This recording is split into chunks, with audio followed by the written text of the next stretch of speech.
빵, 양상추, 토마토, 패티, 치즈, 베이컨, 뚜껑 덮고 감자튀김 나왔습니다. 맛있겠다.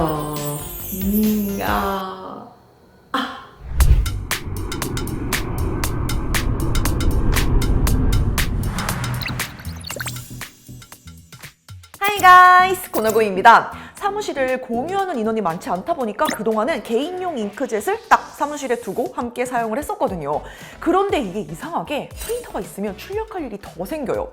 그래서 확실히 점점 더 출력물이 늘어나는 게 느껴지는데, 그러면서 개인용 잉크젯으로는 속도도 조금 아쉽고 출력 품질도 아쉬워서 조금 더 업그레이드된 소규모 비즈니스 용도에 맞는 복합기를 이번에 한번 사용을 해봤습니다. 먼저 제가 개인용이든 비즈니스용이든 복합기를 구입할 때 반드시 이것만은 확인해야 된다는 복합기의 어떤 기본 조건에 대해서 먼저 소개를 할게요. 그리고 나서 왜 개인용, 소규모, 오피스용 이렇게 나뉘는지, 비즈니스용 복합기가 되면 어떤 것들이 더 좋아지는지, 이 부분은 본인의 용도에 맞게 선택할 수 있도록 오늘 복합기 가이드 드리도록 하겠습니다. 집에 프린터 한 대쯤 필요하다는 건 아마 모두들 공감할 거예요. 제가 사무실에 프린터가 있다 보니까 집에는 없었거든요. 그런데 급하게 출력이 필요해서 집 주변에 프린터 해주는 샵 막 검색해서 가본 적이 있는데 생각보다 진짜 비싸더라고요. 저는 프린터기 리뷰를 하면서 유지비와 장당 가격에 대한 감이 좀 있다 보니까 와, 이거 내가 생각했던 것보다 너무 비싼데 싶어서 출력하기가 좀 아까워서 결국 쉬는 날 사무실 나와서 출력을 할 정도였어요. 그런데 또 반대로 이렇게 꼭 필요한 프린터라고 하더라도 생각보다 교체 주기가 상당히 긴 제품이 또 이런 제품이잖아요. 막 스마트폰처럼 1년, 2년마다 꼬박꼬박 바꾸거나 아니면 뭐 컴퓨터처럼 3, 4년마다 바꾸는 그런 제품이 아니죠. 이 말은 곧 한 번 딱 구입할 때 장시간 사용하는 시나리오를 염두에 두고 반드시 내가 필요한 기능들이 있는지 확인을 해야 된다는 의미입니다.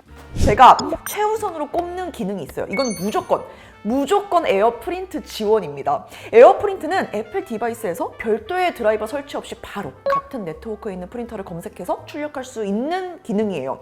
드라이버 설치를 안 한다고 하더라도 이미 에어프린트 지원 자체가 페이지 레이아웃, 출력 퀄리티, 용지 설정과 잉크 잔량까지도 바로 알 수 있어서 사실상 현 시점에서 가장 편하게 출력할 수 있는 방법이라고 할 수 있어요. 그런데 이게 제가 애플 제품을 사용해서 필요하다고 말하는 게 아니에요. 에어프린트는 애플의 호환 목록에 포함이 되어 있어야 되는 기능이 맞지만 에어프린트를 꼭 보라고 하는 이유가 애플 유저가 아니라도 이 기능이 유용하기 때문인데, 에어프린트 지원을 위해서 애플에서 요구하는 보안 수준과 와이파이 지원 규격, 그리고 5GHz 밴드 지원 등이 상당히 높은 편이에요. 즉 에어프린트 지원한다 이 한마디만 적혀 있으면 그 프린터는 무선 연결을 지원하고 윈도우에서나 갤럭시에서도 동일하게 무선 환경에서 네트워크 프린터로서 바로 사용할 준비가 되어 있다는 의미입니다. 연결이 막 프린터에 유선 연결해서 사용을 해야 된다면 막상 좋은 프린터 사놓고 사실 귀찮아서 안 뽑는 사태가 발생하거든요. 프린터는 그냥 어디 눈에 잘 안 보이는 데 있더라도 그냥 막 출력을 시킬 수 있어야 된다고 생각해요. 그리고 경제성 따져봐야죠. 프린터를 구입하는 이유는 집에서 편하게 출력하고자 하는 이유도 있긴 하지만 밖에 있는 프린터샵 말고 집에서 프린터를 구입해서 뽑을 때는 확실히 그만큼 경제적 이점이 있어야 또 구입한 의미가 생기겠죠. 일단 제가 사용하는 GX2090의 경우 무한 잉크 방식으로 잉크를 충전하기에 정말 쉽게 되어 있습니다. 제가 이전에 사용하던 모델도 캐논 제품이었는데 그때도 편했지만 적어도 손으로 뚜껑을 열기는 했어야 됐어요. 그런데 이거는 뚜껑을 열어주는 레버가 따로 있어서 아예 잉크 주변으로는 손을 가까이 가져갈 필요도 없더라고요. 잉크 단 한 방울도 묻힐 필요가 없는 거죠. 지금 보고 있는 이 블랙 잉크 한 통이 약 18,000원 정도 하는데요. 이걸로 흑백 출력을 할 경우에는 3,000매, 그리고 텍스트만 있는 경우라면 저는 대다수 절약 모드를 쓰니까 그럼 4,500매까지 가능합니다. 이걸 이렇게 딱 알고 나면 어떻게 프린트샵에서 돈을 내고 매번 출력을 하겠어요. 많이 쓸수록 경제적이고 한 통의 잉크 양과 가격도 적당한 수준이라서 그냥 열심히 쓰고 그때그때 필요한 잉크를 추가해주는 방식으로 사용하면 제 생각에 진짜 어렵지 않게 프린터 값 뽑고도 남습니다. 그리고 간단하고 쉽게 유지 보수를 할 수 있는 디자인이 중요해요. 사실 프린터의 디자인에 우리가 얼마나 막 대단히 아름답고 예쁜 걸 기대하겠어요. 그런 디자인이 아니라 계속해서 유지 보수하면서 사용할 수 있도록 필요한 부분에 쉽게 접근하고 교체할 수 있게 만든 제품 디자인이 여기서는 더 중요하다고 볼 수 있어요. 간편히 잉크 교체하는 거 제가 아까 보여드렸는데 예전처럼 뭔가 복합기 절반을 막 열어 젖히고 그런 게 아니고 그냥 간단하게 뚜껑 타입을 하나만 열어주기만 하면 바로 누구나 쉽게 접근할 수 있습니다. 그리고 잉크젯의 경우는 시간이 지나면서 반드시 유지보수 카트리지라고 부르는 부품의 교체가 필요해요. 잉크 찌꺼기나 청소하면서 생기는 부분 때문인데 이거 역시도 반대쪽에 보면 잉크를 충전하는 곳처럼 간단히 들어 올리게 되어 있고 누구나 쉽게 교체할 수 있게 디자인되어 있습니다. 대단한 구조적인 변화 없이 그냥 제품이 놓여진 상태로 전면에서 모든 유지 보수를 위한 작업을 할 수 있다는 거, 이게 디자인의 핵심, 프린터에 있어서는 디자인의 핵심이죠. 그리고 전체적인 디자인이 네모 형태인 반듯반듯 이렇게 안정감 있는 모습을 볼 수 있는데 일반 용지와 특수 용지 모두 전면 카트리지를 통해서 250매 급지가 가능해요. 프린터에 장시간 종이가 놓여 있으면 먼지 쌓이고 그게 다시 롤러에 들어가서 종이가 씹히기도 하는 그런 가능성을 애초에 막아줄 수도 있고 무엇보다 보기에도 그렇고 또 구조적으로도 안정감이 있는 디자인이기도 합니다. 그리고 이 디스플레이, 어느 각도에서나 보기 편하도록 각도 조절을 할 수 있게 만들었더라고요. 이 프린터를 유선으로 사용할 일은 저는 거의 없었거든요. 그래서 반드시 막 잘 보이는 책상 위에 둘 필요 없이 그냥 창고에 넣어두고 사용하기도 하는데 그럴 때 이게 바닥에 위치해 있더라도 디스플레이 상태창 볼 때 되게 편했어요. 자, 일단 기본기가 탄탄한 복합기라는 건 확인을 했고 저한테도 그렇지만 여러분들도 재택근무용이나 혹은 소규모 오피스용으로 고민하는 분들이 개인용 잉크젯이 아니라 이런 복합기를 구입해야 할 남다른 이유가 있어야 되겠죠. 첫 번째로 속도에 대한 이야기를 하고 싶은데요. 이게 그냥 단순히 장당 몇 장 출력하는 이런 문제가 아닙니다. 물론 GX2090 출력 속도 빨라요. 흑백은 32ppm, 컬러는 17ppm으로 시원시원하게 나오긴 하는데요. 제가 강조하고 싶은 속도는 바로 첫 장 출력 속도입니다. 이거 아마 다들 많이 경험했을 것 같은데 잉크젯 프린터 다 똑같은데 첫 장 출력하기 전에 걔가 막 헤더 청소도 하고 잉크 혹시 묻어있는 거 청소하고 또 혼자 막 드르륵 하면서 한참을 예열하잖아요. 특히 막 급해 죽겠는데 빨리 필요해서 출력해서 나가야 되는데 혹은 상대방이 팩스 기다리고 있는데 앞에서 막 발 동동 구르면서 대기하고 급해서 나오는 거 한 장 한 장 막 잡아 당기고 그런 거 다 해보셨죠? 그런다고 빨리 나오는 것도 아닌데 근데 GX2090은 흑백이 9초, 컬러도 11초면 첫 장 출력이 시작이 됩니다. 집에 혹은 사무실에, 회사에 프린터가 있다면 한번 테스트 해봐도 좋을 것 같아요.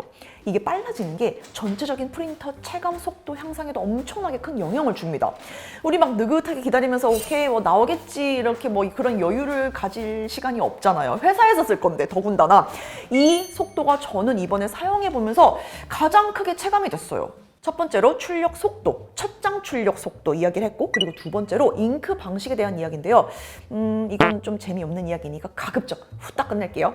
잉크젯 프린터의 잉크는 크게 염료 잉크와 안료 잉크로 나눌 수가 있어요. 가정용 잉크젯, 특히 무한 잉크 방식은 대다수 뭐 물론 블랙은 가끔 안료 잉크인 경우가 있긴 한데 컬러는 정말 거의 다 염료 잉크라고 보면 됩니다. 이게 나쁜 건 아니에요. 염료 잉크의 경우 특성상 좀 더 컬러 표현을 잘 할 수 있기 때문에 컬러 잉크에 더 잘 맞다고 볼 수 있는 것도 맞아요. 그런데 치명적인 단점이 내구성이 너무 약합니다. 오염에는 말할 것도 없고 시간이 지나면서 프린팅 결과물의 퀄리티가 급격하게 떨어져요.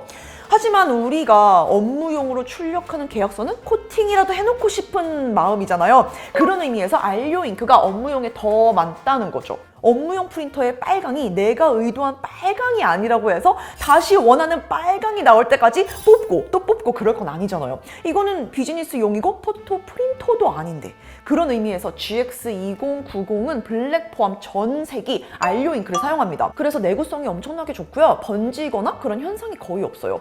게다가 출력물의 발색 처리 방식을 개선해서 발색마저도 사실상 안료 잉크의 장점만 딱 갖고 있다고 해도 과언이 아닙니다. 장당 출력 속도, 잉크 방식, 그리고 마지막 세 번째는 복합기라는 이름에 걸맞는 추가적인 기능들도 살펴봐야죠.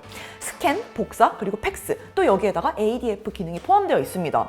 요새 쓸 일이 많이 없다지만 개인용과 다르게 오피스용에서는 이게 필요한 순간이 당연히 있고 또 몇 장 정도의 수준이 아니라 많은 양을 한꺼번에 스캔할 일이 특히 회사에서는 너무 많죠. 그래서 비즈니스 용도에 맞게 모든 필요에 맞춰 팩스까지도 사용할 준비가 되어 있다는 측면에서 필요한 기능만 딱 잘하면 되는 개인용하고의 차이가 있다고 볼 수 있습니다. 그리고 재미있는 게 캐논에서 운영하고 있는 크리에이티브 파크라고 해서 종이 모형을 만들 수 있는 출력물 도안을 제공하는 사이트가 있어요. GX2090의 경우 종이 모형을 만들 수 있는 특수 용지도 출력 지원을 하기 때문에 저도 사용해서 이것저것 좀 다양하게 많이 만들어 보려고 했는데 생각보다 막 예쁘고 멋있어 보이는 건 되게 어렵더라고요. 모형 만들기 1타 강사가 오셨습니다. 내가 좋아하는 베이컨 감자튀김 나왔습니다. 짠! 이번에 GX2090 사용해보면서 느낀 게 여러모로 일하면서 개인용 잉크젯에서 필요한 속도감까지 낼 수 있고 또 필요에 따라 범용적인 추가 기능까지도 전부 커버할 수 있는 업무 지원용 기기로서 딱 적합한 것 같다는 생각이 들었습니다. 출력을 할 일이 많은 가정에서도 그렇고 재택근무라면 물론이고 또 작은 오피스까지도 커버 가능한 수준이니까 이게 필요했던 분들은 현 시점에서 앞으로 오랫동안 사용할 기능과 조건을 아주 두루두루 잘 갖추고 있는 제품이니까 관심 있게 봐주시고요. 그럼 저는 또 유용한 제품 소개해 보도록 하겠습니다. Bye guys!